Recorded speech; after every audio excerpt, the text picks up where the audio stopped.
Hello दोस्तों, नमस्ते। मैं शीला शर्मा आज एक नाच गीत मज़ेदार नाच गीत आप लोगों को दोस्तों सुनाऊंगी। आप लोग उसे फुल आवाज़ करके दोस्तों सुनना। आप सबको अच्छा लगे तो लाइक शेयर सब्सक्राइब कमेंट ज़रूर करना दोस्तों, और ज़्यादा से ज़्यादा लोगों के पास शेयर करना। गर्मी बहुत तेज़ी से पड़ रही है दोस्तों, आप लोग सुनना और ज़्यादा से ज़्यादा लोगों के पास शेयर करना। आइए सुनिए हमारी आवाज़ में।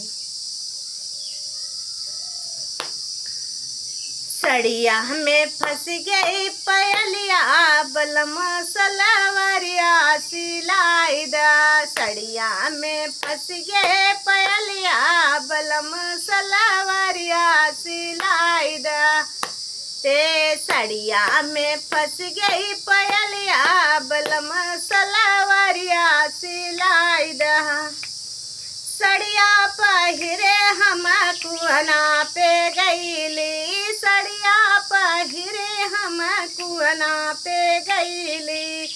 कुहना पे गईली हो, कुहना पे गईली। सड़िया पहिरे हम कुहना पे गईली।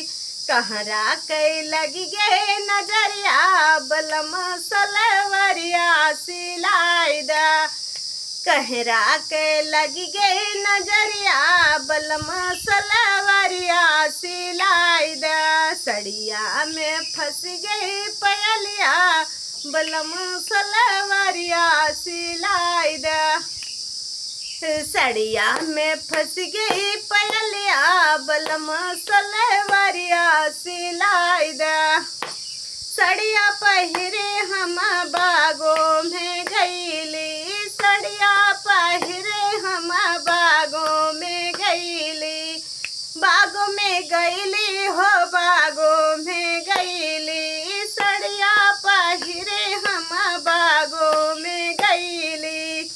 मलिया के लगी गे नजरिया, बलम सलवरिया सिलाई दा। मलिया के लगी गे नजरिया, बलम सलवरिया सिलाई दा। सड़िया में फंस गई पयलिया, बलम सलवरिया सिलाई दा। सड़िया में फंस गई पयलिया, बलम सलवरिया सिलाई दा।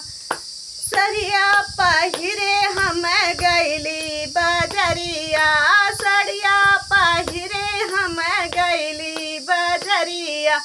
गईली बजरिया हो, गईली बजरिया। सड़िया पहिरे हम गईली बजरिया।